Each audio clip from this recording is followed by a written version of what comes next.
पढ़ लीजिए भाई लोग, नहीं तो पढ़ोगे नहीं तो फिर लिखोगे क्या, लिखोगे नहीं तो फिर फेल हो जाओगे, फेल हो जाओगे तो नुकसान आप। इसमें सबसे पहले यूनिट 1.1 में जो यूनिट है stage of learning, stages of learning, उसको हिंदी में बोलते हैं सीखने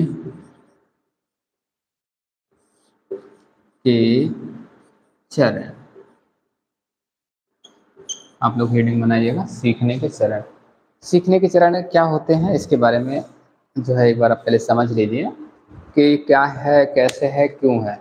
सारी जानकारी अगर अपडेट हो जाएंगे तो आपको थोड़ा सा पढ़ने में थोड़ा सा आपका मन भी लग जाएगा और आपको जानकारी भी हो जाएगी कि आपकी आज की जो लाइव सेशन है उससे थोड़ा बहुत आपको फ़ायदा मिल गया है। तो इसमें देखिएगा कि पेप आज स्टेट जो है 6/9 है। हमने बात किया टीचिंग प्रिंसिपल्स एंड टेक्निक्स, यानी कि शिक्षण के क्या क्या सिद्धांत होते हैं और कौन कौन से तकनीकियों का उपयोग करते हुए बच्चों को पढ़ाया जाता है। तो सभी लोगों को ये सारी बातें शायद समझ में आ गया होगा कि जो हमारा चैप्टर है वो, उस चैप्टर में हम आज क्या पढ़ाने वाले हैं। तो सभी की जिसके पास सिलेबस हो तो सिलेबस एक बार निकाल लीजिए। सिलेबस के भी यहाँ पे आपको ये क्लियर हो जाएगा हाँ जी हमें क्या पढ़ना है, हम क्या पढ़ रहे हैं। सिलेबस में आप देखते रहेंगे तो आपको भी थोड़ा बहुत आइडिया होती रहेगी कि जी आपको क्या पढ़ना है। जी आपको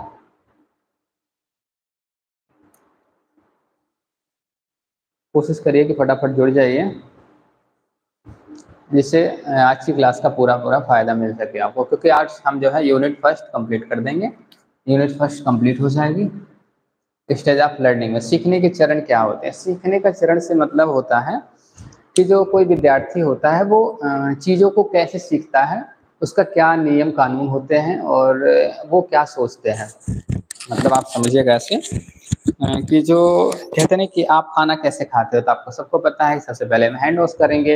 हैंड वॉश करने के बाद जहाँ पे भोजन करने की व्यवस्था होगी वहाँ पे आप आसानी से बैठोगे और सामने टेबल होगा या कुछ होगा उसके पास जो है आपको खाना रखा जाएगा। तो आप नीचे जो है या तो फिर कपड़े डाले हो या फिर हैंकी रखी हो, जैसे छोटे बच्चे लंच करते हैं आपने देखा भी होगा, तो उनको एक व्यवस्थित तरीका बताया जाता है कि आप इस तरह से लंच करोगे तो आप एक अच्छे बच्चे की तरह जो है आपका बिहेवियर होगा। उसी तरह से हम बात करते हैं कि स्टेज ऑफ लर्निंग की, सीखने के कौन कौन से तरीके होते हैं, आप उनको कितने तरीके से सिखा सकते हो। क्योंकि अगर आप अच्छे तरीके से बच्चों को सिखाते हो या अच्छे तरह से ट्रेन करते हो तो वो आपकी जो स्टैंडर्ड है वो हर जगह जो है बताई जाती है कि हाँ जी इस टीचर ने इस विद्यार्थी को इतने अच्छे से पढ़ाया कि आज वो इस योग्य हो गया है। तो वो सारी चीज़ें आपको पहले खुद जानना होगा। तो इसी संदर्भ में इस वीडियो को ध्यानपूर्वक आप देखें और समझें इसको। तो इसमें अलग अलग तरीके होते हैं, जैसा कि मान लीजिए स्टेज ऑफ लर्निंग यानी सीखने की क्या क्या तकनीकें होंगी, क्या होगी तकनीकी, उसके बारे में हम चर्चा करेंगे। पहला इसमें तकनीकी है एक्विजिशन। एक्विजिशन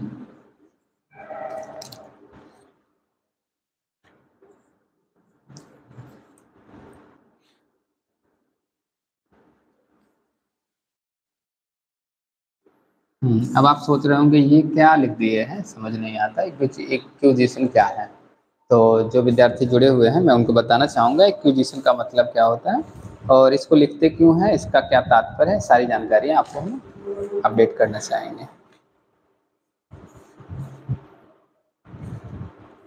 चलिए इसकी हिंदी लिख लीजिए अर्जन। मैं भी लिखने की कोशिश करूँगा ताकि आपको आसानी से समझाया जा सके, क्योंकि हिंदी और इंग्लिश बोथ लैंग्वेज हमारे लिए इम्पोर्टेंट है। इंग्लिश के बिहाफ पे जो कमियां ना हो उसको मेंटेन किया जाता है, हिंदी हमारी मातृभाषा है। तो अर्जन हो गया इसकी हिंदी अर्जन। हाँ तो आप लोग लिखिएगा सबसे पहले और फिर उसके बाद हम समझाएंगे। इसमें बताया गया है कि जो अर्जन का क्या मतलब होता है, तो एक बार दोबारा से समझिएगा कि जो अर्जन है इस चरण में बच्चों को एक नई क्रिया से अवगत कराया जाता है। आगे कह रहे हैं कि शुरुआत में बच्चा क्रिया को सीखते समय कुछ गलतियां करता है, यह उसका आध्यात्मिक गुण है। इस चरण में बच्चों को तथा शिक्षक के बीच पारस्परिक संवाद अधिक होना अनिवार्य है जिससे उस प्रक्रिया को सीखने में सहायता मिले। जैसे कि अभी हमने आपको बताया कि अर्जेंट का मतलब है कि जो कोई भी एक्टिविटी जैसे आप